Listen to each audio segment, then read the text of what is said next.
kuburan, tempat di mana orang-orang mati dikubur. Di sana, seorang sniper bernama Brandon bersama atasannya yang bernama Myler menghadiri sebuah pemakaman salah satu sniper terbaik pada saat itu. Namanya Worthington. Ia telah melakukan 68 misi dengan sukses. Sedangkan Brandon baru menjalankan 63 misi. Hidup Worthington sangat tertekan. Ia selalu terbayang-bayang akibat pembunuhan yang ia lakukan di setiap misinya. Yang akhirnya ia membunuh diri dengan cara memakan sebuah pistol.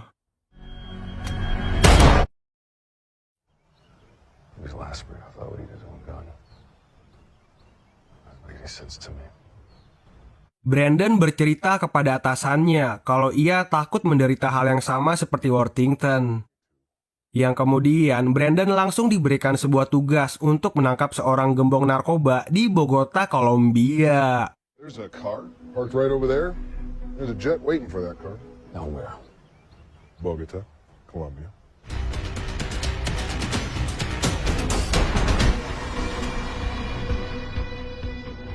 Sesampainya di markas kepolisian lokal Bogota, Brandon disambut oleh seorang pria bernama Santiago Calderon. Ia ditugaskan menjadi pengamat untuk Brandon.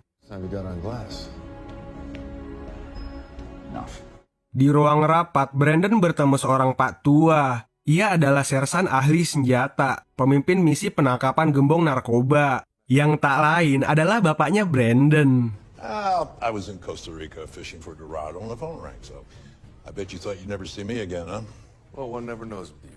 Kemudian, Kapten Hector Garza, pemimpin tim lokal Kolombia, memberitahukan misi yang akan dilakukan oleh Brandon, yaitu menangkap seseorang bernama Jesus Morales. Ia adalah pemimpin kartel narkoba di Kolombia. Tiap malam, ia tidak pernah tidur di tempat yang sama. Anak buahnya tersebar di penjuru kota, yang mana sangat sulit untuk melacak keberadaannya. Dan sudah 10 tahun ini, Morales sama sekali tak terlihat. Namun, 3 bulan belakangan ini, Morales mulai menampakkan dirinya. Ia menyewa seorang sniper pro untuk membunuh para saingannya. Yang mana sniper tersebut menembak dari jarak yang sangat jauh, yang mustahil dilakukan oleh siapapun, termasuk prajurit militer. 50 cal from long distance. You have the bullet? Local police didn't recover it. Bullet did most of the damage as it slowed down. Kapten Garza mendapatkan informasi bahwa Morales akan berada di suatu rumah peternakan besok. Tugas Brandon adalah untuk membackup timnya dari kejauhan.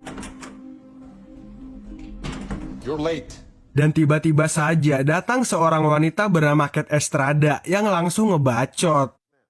Operasi yang seharusnya dilakukan lusa, ia ubah menjadi esok hari. Di sini, Brandon sempat memprotes karena ia belum mempersiapkan untuk menganalisis daerah tersebut. Tetapi, dikarenakan wanita selalu benar, semua orang yang berada di ruangan itu pun mengikutinya.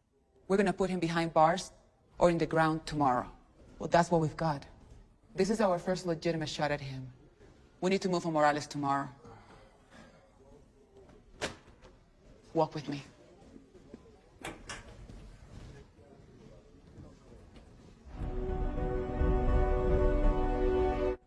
Operasi penangkapan pun dimulai. Brandon bersama Santiago yang memakai gili dari airdrop masuk ke dalam hutan duluan. Mereka mencari posisi PW, kemudian melakukan pemantauan dari kejauhan.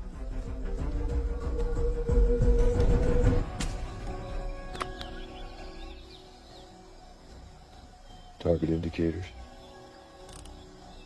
This is Mustang. We're in position at the southernmost ridgeline.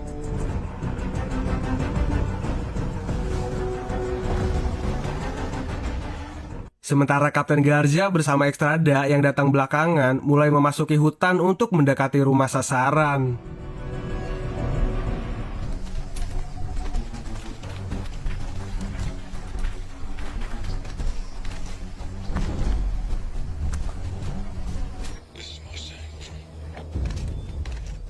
Di tengah perjalanan, Brandon memberitahukan Estrada bahwa dari pemantauannya ia tidak melihat satupun pergerakan.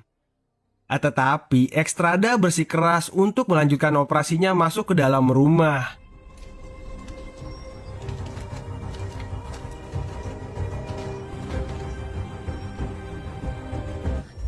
take this off. Bersama pasukannya, mereka pun memasuki rumah tersebut. Dan ketika para prajurit masuk ke dalam rumah, seketika terjadilah ledakan bom yang sangat membagongkan.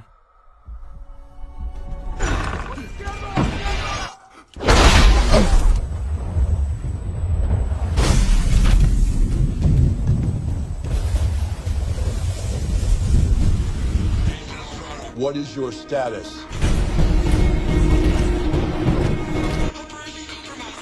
Nothing casualty.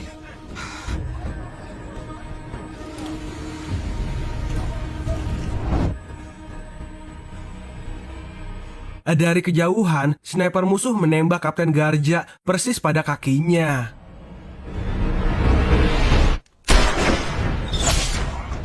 Hal itu mengakibatkan Kapten Garja rebahan di rerumputan. Ekstrada yang melihat hal itu pun langsung mencoba menolongnya. Tetapi lagi-lagi sniper musuh menembak lagi. Just find the shooter.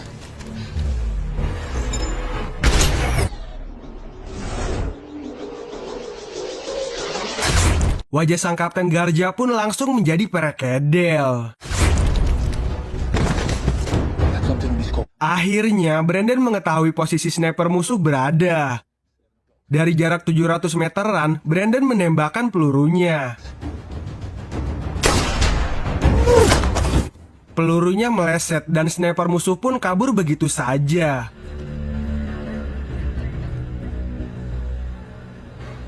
Let's move.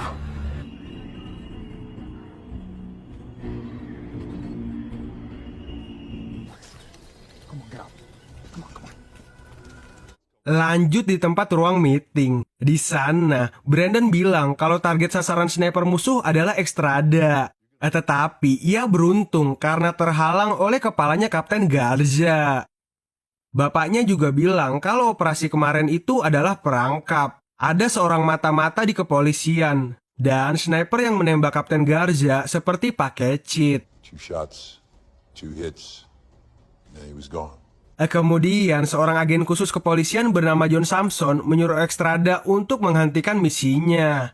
Karena sudah memakan 8 korban dan sangatlah berbahaya jika dilanjutkan. Shit happens, is that what you're telling me? Shit didn't happen today, sir. Namun di situ Brandon meminta waktu selama 48 jam untuk melacak keberadaannya Morales. Bapaknya pun menyetujuinya. Tetapi jika tidak berhasil, maka Brandon akan dipulangkan ke Amerika. Out of here. Kemudian Brandon bersama Ekstrada dibawa ke sebuah rumah yang katanya sih aman. Tetapi menurut Brandon rumah ini sangat berbahaya karena sniper musuh bisa menembak rumah ini dari berbagai posisi di kejauhan. Dari situ Brandon menyuruh Santiago untuk memantau semua rumah di daerah itu. That's a big fucking haystack, bro. Find the needle. Malam harinya, Brandon memberitahukan kepada Ekstrada kalau tembakan yang dilakukan sniper kemarin sangatlah mustahil dilakukan karena pelurunya menikung pada sebuah traktor dan mengikuti Ekstrada. That was just improbable. It was impossible. Ekstrada yang mendengarnya malah marah-marah. Ia nggak peduli dengan sniper tersebut. Yang ia pedulikan adalah menangkap si Morales. Lalu Brandon bilang kalau pemikiran sempitnya akan menyebabkan banyak orang yang akan tewas lagi. Ekstrada pun langsung pergi meninggalkan rumah. Ia mendatangi seorang bapak bernama Carlos dan minum-minum ciu bersamanya. Di sana, Ekstrada minta diberitahukan info keberadaannya Morales. Pak Carlos pun memberitahukan kalau mau mencari keberadaannya Morales, Ekstrada harus mencari seorang pria bernama El Diablo, yang bukan lain, ia adalah seorang sniper yang menggunakan cheat kemarin. Then help me. I'll be in touch. Once El Diablo has your name, you are dead. Trust nobody. Kembali di tempat Brandon. Di sana, Santiago yang memantau keadaan dari siang melihat sesuatu yang mencurigakan. I think I got something up here. On my way. Dan benar saja, saat Brandon mengeker dengan skop 8 kalinya, ia melihat sebuah laser pengintai. Good work, Santiago. Yang ternyata laser itu terpancar dari tempat Diablo berada dan menjanjikan akan melindungi anak jalanan tersebut.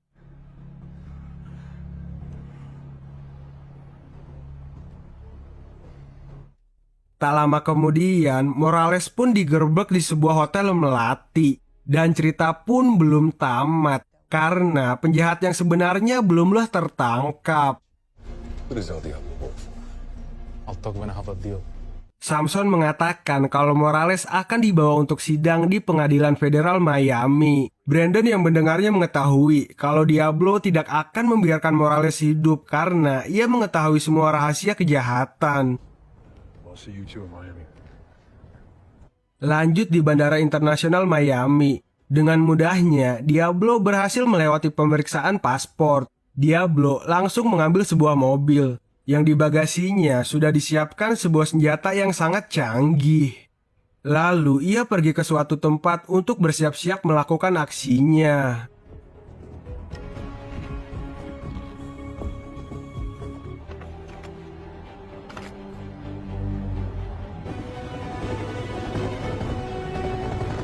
Sementara Morales baru saja tiba di Bandara Miami.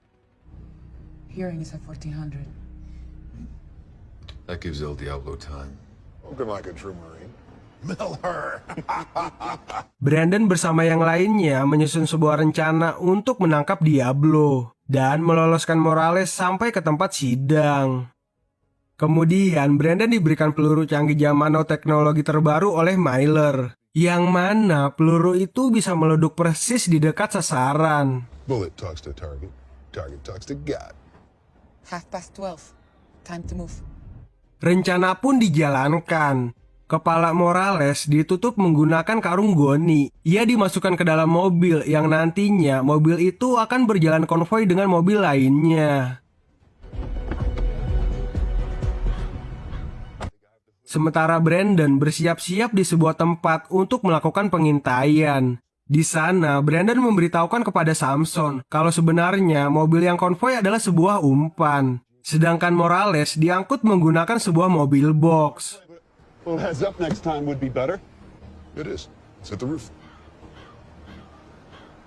Dari tempat PW-nya, Diablo mendapatkan sebuah SMS dan bersiap-siap meledukkan sasarannya.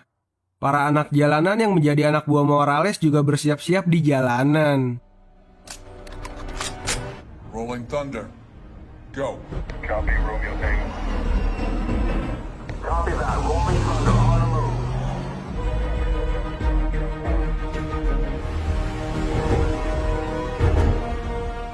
Tak ketinggalan, Brandon bersama Miller juga bersiap-siap memantau dari atap gedung dan mencari keberadaan lokasi Diablo. Sign of El Diablo. Here they come. Tak disangka mobil konvoi yang menjadi umpan berhasil lewat dengan sangat aman. Yang sepertinya para penjahat sudah mengetahui kalau Morales sedang berada di sebuah mobil box. Convoy clear. El Diablo was a no-show. Dan ketika mobil box yang berisikan Morales lewat, Diablo yang melihatnya langsung menembakkan AWM yang berisikan peluru peledak. Seketika mobil box itu pun meleduk.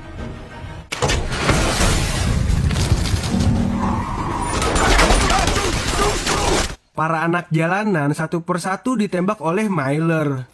Sementara Brandon masih mencari lokasi persembunyian Diablo.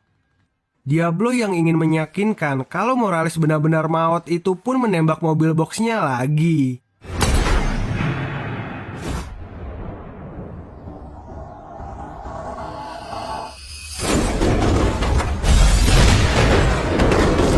Dan akhirnya Brandon berhasil mendapatkan lokasi persembunyian Diablo. Ia meminta Exstrada untuk mengukurnya. Dikarenakan jarak yang sangat jauh, Exstrada tidak dapat melihatnya dengan jelas. Tetapi tidak masalah untuk Brandon. Dengan teknologi peluru barunya, ia pun langsung menembaknya. Seketika kepala Diablo pun meleduk. Dan ternyata mobil box tersebut dijalankan secara otomatis. Sedangkan Morales berada di mobil hitam yang sedang konvoi menuju tempat sidang. Welcome to Miami, Jesus.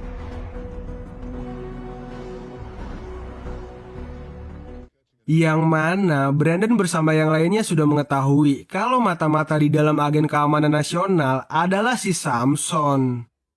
Samson pun ditangkap dan cerita pun tamat.